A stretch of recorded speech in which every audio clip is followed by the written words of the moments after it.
Sejam todos bem-vindos ao podcast Fofoca Literária. Meu nome é Kaique e hoje nosso grupo aqui vai falar um pouquinho para vocês sobre uma das obras-primas de Lima Barreto, O Triste Fim de Policarpo Quaresma, e eu vou dar aqui para vocês uma breve introdução sobre o pré-modernismo. Então, o pré-modernismo, basicamente, foi um período de transição no universo artístico brasileiro para o simbolismo e o modernismo. No livro, podemos ver o sonho patriótico de Policarpo. O gênio Lima Barreto também aborda alguns temas importantes para a formação de um ideário pré-modernista. Conseguimos analisar a crítica à posição negativa do brasileiro em relação ao colonizador europeu, a exaltação da terra, a idealização da natureza virgem, a pesquisa folclórica, a denúncia contra o preconceito social, a paródia da máquina burocrática, a aversão aos falsos artistas, linguagem coloquial, a exposição da realidade brasileira, o nacionalismo, fatos históricos, políticos e econômicos. Então, rapaziada, meu nome é Brian e eu vou falar um pouco de quem foi Lima Barreto. Lima Barreto era um mulato socialista convicto, atormentado pela pobreza e pela loucura do pai. Afonso Henrique de Lima Barreto não pode completar um curso universitário. Nascido no Rio de Janeiro em 1881, fez parte dos estudos preparatórios no Colégio Pedro II. Ingressou na Escola Politécnica, que abandonou antes da formatura para assegurar o sustento no funcionalismo público. Revoltado com as injustiças e os preconceitos que sentia na pele, dedicou sua obra a desmascarar a falsidade dos poderosos, políticos, intelectuais, burocratas, jornalistas e militares. Em 1917, foi um dos primeiros intelectuais brasileiros a saudar a Revolução Russa e passou a defender o comunismo com a dor. Rejeitado pela Academia Brasileira de Letras, foi acusado de ser um escritor semi-analfabeto, por insistir em utilizar uma linguagem coloquial. Distante da norma curta parnasiana, alcoólatra depressivo, vivia por vezes literalmente na sarjeta, e foi internado por 2 vezes no Hospício Nacional. A boêmia e o alcoolismo parecem não ter prejudicado seu trabalho intelectual, mas o levaram à morte prematura. Morreu em 1922 com apenas 41 anos, na completa miséria, e por ironia do destino, exatamente no ano da explosão do modernismo no Brasil, movimento do qual foi o maior precursor e que viria à prova do seu valor. Bom dia a todos, Ariel falando, e eu vou agora narrar o resumo da nossa obra Triste Fim de Policarpo Quaresma, escrito por Lima Barreto. O livro nos conta a história de Policarpo Quaresma, a personagem principal, que é um funcionário público do Rio de Janeiro que visa valorizar a cultura do Brasil. Ele tinha a plena convicção de que a cultura do país não era devidamente reconhecida, e insistia que dentre todas as culturas, a brasileira era a mais rica em conteúdo. Vale notar que nesse período, o Brasil ainda não tinha uma identidade nacional muito concreta, já que a narrativa se passa apenas alguns anos após a proclamação da República, no mesmo período em que Floriano Peixoto, um dos primeiros presidentes do Brasil, estava no poder. Para narrar a história, o livro se utiliza de uma linguagem coloquial, informal, e conta com um narrador em terceira pessoa, sendo esse onisciente e onipresente, se fazendo por descrever a história fictícia até nos pequenos detalhes. Ao longo de seu trajeto, Quaresma nos demonstra seu intenso fanatismo periódico por várias vezes, através de tentativas consecutivas de demonstrar a qualidade da cultura brasileira, se tornando até mesmo uma obsessão tão intensa que o leva a revirar e estudar cada ponto da cultura brasileira, desde sua história, geografia, política e literatura, levando-o a desenvolver uma fixação à cultura dos índios tupinimbás, o que resulta em Quaresma desenvolver hábitos estranhos, como chorar por ver seus entes queridos depois de um longo período de tempo sem vê-los, já que era algo que fazia parte da cultura dos indígenas. E até mesmo fez Quaresma solicitar para que o Congresso Nacional decretasse a língua tupi-guarani como linguagem oficial e nacional do povo brasileiro. Essas ações inusitadas levaram-no ao afastamento de seu posto de major. Vale notar que na época, títulos como o de major podiam ser comprados por cidadãos comuns. E também a ser internado no hospício por 6 meses, uma consequência por ser considerado louco devido a seus novos hábitos estranhos. Mesmo após o longo período no hospício, ao sair, Quaresma continua insistente em seu objetivo inicial, mas dessa vez ele passa a se dedicar a uma nova área, a agricultura, na tentativa de provar que a terra era fértil e de grande qualidade.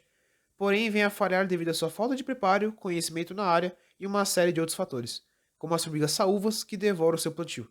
Frustrado, ele se vê forçado a largar o campo e retornar à cidade, certo de que lá ele poderá servir ao seu país de uma outra forma. Já na cidade, ele se voluntaria para servir Floriano Peixoto, o presidente ditador e extremista da época, que inicialmente o vê Quaresma como um visionário cheio de ideais incríveis e acaba o empregando como o carcereiro de uma prisão. Porém, ao longo dos conflitos armados da época, Período em que estourava a revolta da Armada, Quaresma passa a perceber as contraditórias ações do presidente ditador Floriano Peixoto.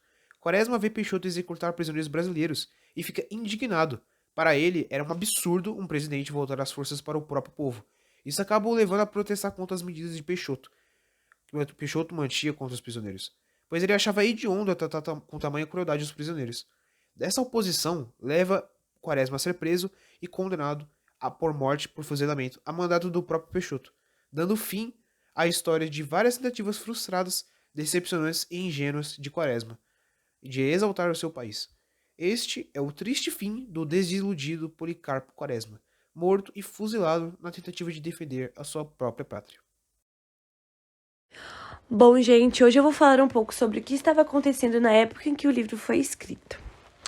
A obra ela retrata o governo de Floriano Peixoto, que durou de 1891 a 1894. Ele fez parte da República da Espada, que englobou os 2 primeiros mandatos de militares da República.